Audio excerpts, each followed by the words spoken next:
Good morning everyone, welcome on our channel and we invite you to watch a movie from our trip to Copenhagen. At the beginning of October we went to Copenhagen for the weekend.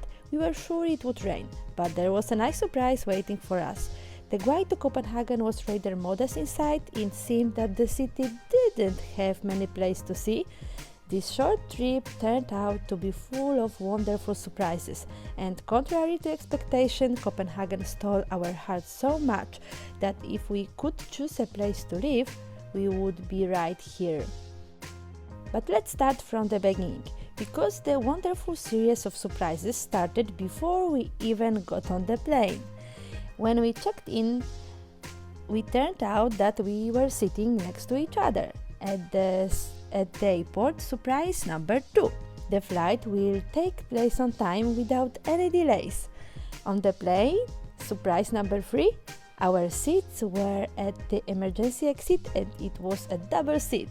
We had a lot of space, so it's shame the flight was so short. In excellent mood at 7 a.m., we welcomed Denmark. Immediately after leaving for the airport, we were struck by the smell of cinnamon, which will soon become our addiction. From the airport, we went to the train. Even an ordinary train shows how good life is in this country. A new, clean, quiet train quickly drove to Copenhagen. We get off at the station and smell the cinnamon again. This fragrance will accompany us throughout the stay. And the station itself is also worth noting and taking a closer look. One of the nicest we have seen and smelling, of course, of cinnamon. After 15 minutes walk, we reached our hotel next house. We left our luggage and started exploring Copenhagen.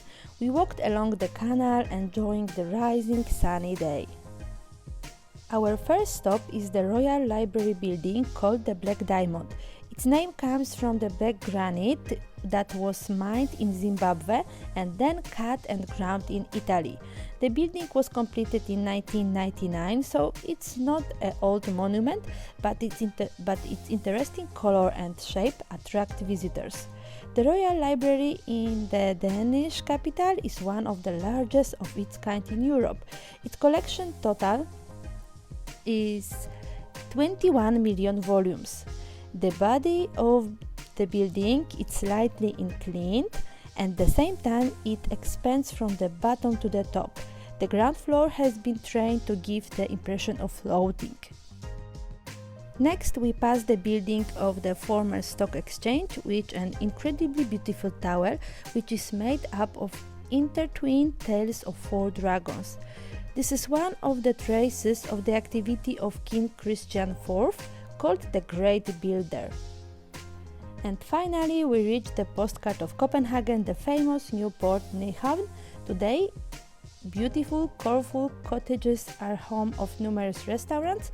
We took some beautiful pictures and we found Andersen's apartment building. During our short stay, we came back here more than once.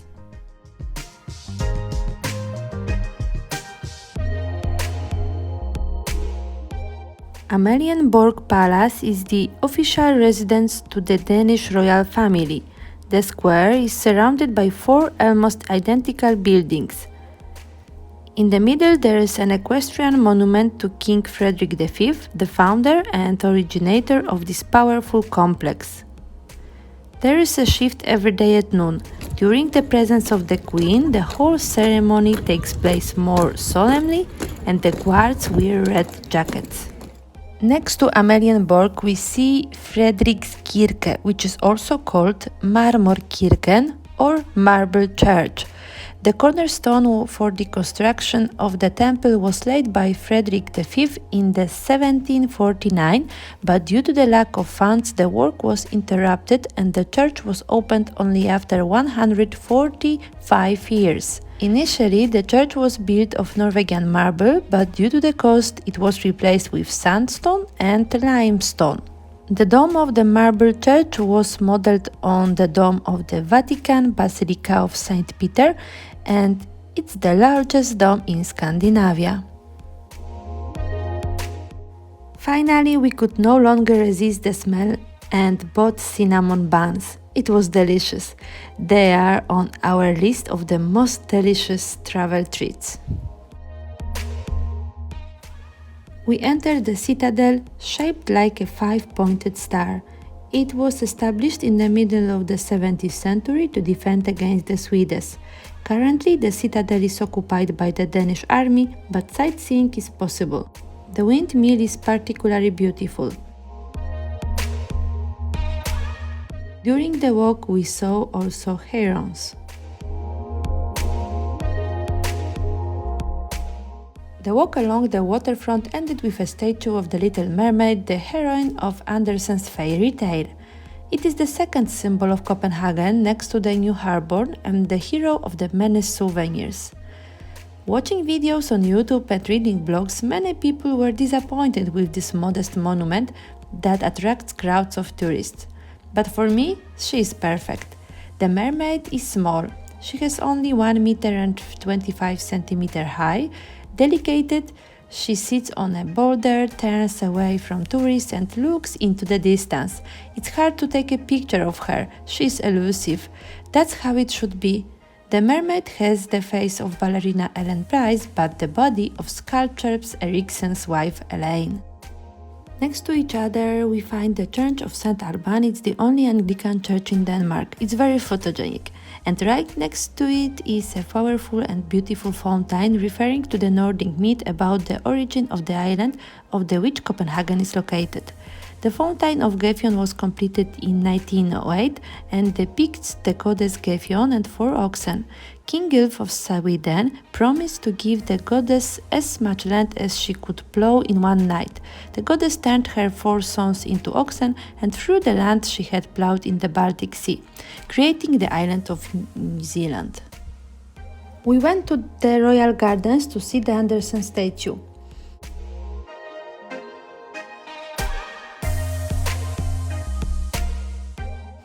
The park is very well maintained. Certainly the rose garden looks beautiful in the summer. We were in autumn, so there weren't many roses. We have seen the monuments and Rosenborg Castle, the favorite residence of King Christian IV. Unusual thing about the castle is that it has kept its shape since the time of the uprising. It was 17th century.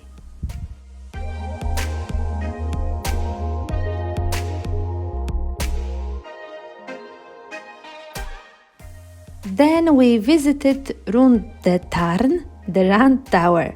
It was designed as an astronomical observatory that still operates today. The tower is 35 meters high and a spiral ramp leads to the top. As a curiosity, it's said that in 1642, King Christian IV entered the tower on horseback. Later, Peter the Great, the Tsar of Russia, and then Empress Catherine II made this feat with a team of 6 horses. I don't really understand why this is considered to be some great feat. It was the horses that climbed to the top. People just sat there. The present is much more interesting. Once a year, athletes climb the tower on bicycles. A big applause for them because they do it with their own muscles. On the top of tower, we have a beautiful view on the city.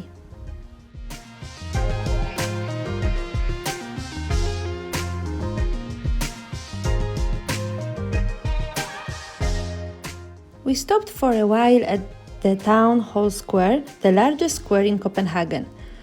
We have here an ornate town hall building, Andersen monument, and barometer with 2 figures of girls.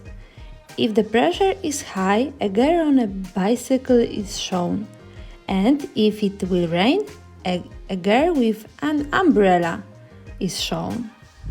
In the afternoon, we visited district called Christiania, or actually the free city of Christiania, where the rules are set by the locals themselves. We enter through the gate next to a powerful mural, the effect of the author's exuberant imagination. What encouraged us? A colorful district of artists. Their hats are built here by ecology fans, and Christiania was founded in 1971 by the hippies. The district can be reached through free entrances. The whole area is off the traffic, and residents set up rocks to make it difficult for the police to get there. The word Christiania also entered the colloquial of Scandinavia as a utopian place, the vision of a free society. It organizes all kinds of artistic workshops. It is also a place of activities for LGBT organization. It's said that there are also the best organic products that the inhabitants of Copenhagen come for. From year to year, there is also an increase in tourists. We also went to see this so-called social experiment. Christiania has two faces. She has her opponents and her supporters. It says it's safe here, although it's better not to walk after dark.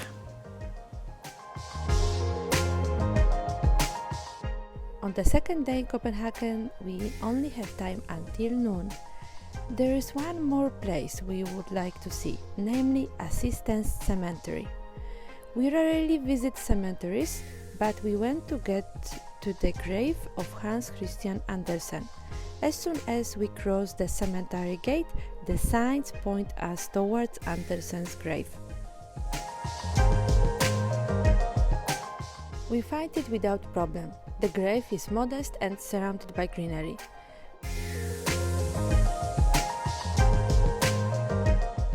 The cemetery is completely different from any cemetery I've ever seen.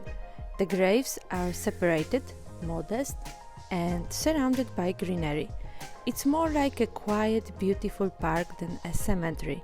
One part of the area is set aside for recreational purposes. Dennis comes here for walks, to read a book with strollers, and even in the park area they make picnics. And it was the last place on our list to see. At the end we went for breakfast on Nyhavn Street. We enjoyed the food and the lovely morning.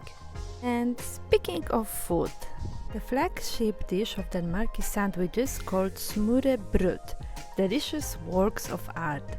We tried them many times in different places and were always delightful. In Nyhavn we were given two types of herring. One of them was really good, kind of a little sweet. Paul disliked herring, but this, even he liked it. Danish cuisine is wonderful with good quality products, healthy meals and delicious prepared. And the second culinary treasure, cinnamon buns. We promised ourselves to return to Copenhagen, although for a few hours only to feel the taste again. Copenhagen is a beautiful, peaceful, modern city with a soul. Danes have been at the forefront of the happiest nationalities in the world for years. And you can see it. It isn't a matter of noisy joy or excessive excitement, but of palpable, blissful calm and contentment in the air. There's only one word to describe this condition: hygge. This word includes a sense of contentment and coziness, achievement with the help of the simplest thing. It's a concept for life. What is hygge? It can be candles, fireplace, warm blankets, long walks, homemade sweets, hot tea, good food, favorite tracksuit, outdoor sandwich, meeting friends, or nice music. Hygge is also a friendly, understanding treatment of yourself and your weaknesses. In one word, everything you can imagine with the words peace, comfort and happiness. No rush, simplicity and enjoying small pleasures. This is the whole essence and secret of Danish well-being. You can really see it. I miss the peaceful atmosphere of this city. Copenhagen is a capital unlike any other and smells like cinnamon. Thank you for watching and see you soon in other country.